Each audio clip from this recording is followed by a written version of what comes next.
The Kite and the Pigeons. Night had barely lifted from the treetops when the pigeons gathered on the highest branch of the old sycamore, their wings trembling not from the morning chill, but from fear. For days a shadow had circled above their meadow, a sharp-eyed, sharp-taloned kite who hunted the wind with effortless menace. Every dawn brought the same dread. Would today be the day he struck? No one spoke at first. Only the rustle of feathers answered the hush between them. Then Elder Plume, the oldest pigeon with feathers soft as ash, cleared his throat. "We cannot live like this," he said, "always running, always hiding. Fear is no life at all." Around him, the younger pigeons exchanged uneasy glances. Fear was familiar. Safety was not. "But what can we do?" asked Little Grey, barely grown and already worn thin from sleepless nights. "He's faster than us, stronger than us." Elder Plume inhaled slowly. "Strength isn't always muscle. Sometimes it's choice." He turned his gaze skyward toward the drifting silhouette circling lazily above the fields. "We invite him down." The flock erupted, gasps, cries, frantic flapping. "Invite him. To us. He'll tear us apart." But Elder Plume only lifted his wings for silence. "We offer him peace, a truce, a promise that the pigeons will no longer flee and he will no longer hunt us. A life without fear is worth the risk of asking." And so, with their hearts pounding like trapped wings, the pigeons agreed. They waited at the edge of the meadow, huddled close as the kite descended in a slow, spiraling fall, graceful, dangerous, beautiful in the way storms are beautiful when you're far enough away. But they were not far. They were right beneath him.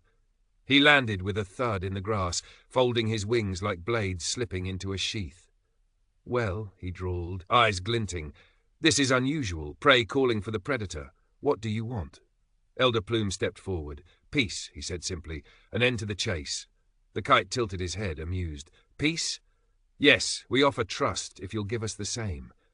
The kite let the words linger, tasting them like a flavor he didn't recognize. Then, surprisingly, he nodded. "Very well," he said. "I accept." Relief rippled through the pigeons, soft feathers settling, shoulders easing, breath steadying. For the first time in weeks, hope fluttered in their chests. Days passed. The kite hovered near them, no longer striking, no longer stalking. The pigeons began to relax, believing, just a little, that maybe this time trust had triumphed over fear. They even offered the kite small scraps of food, gestures of goodwill, and the kite accepted every one with a civil, almost gracious smile. But behind those dark eyes, something simmered.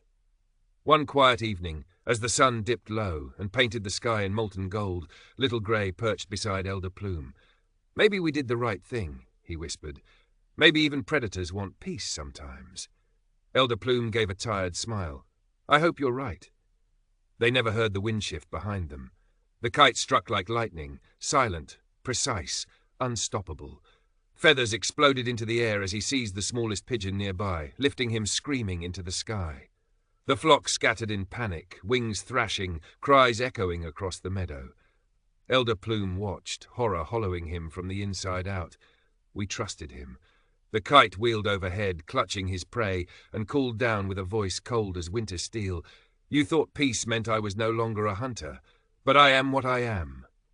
And with a final beat of powerful wings, he vanished into the horizon.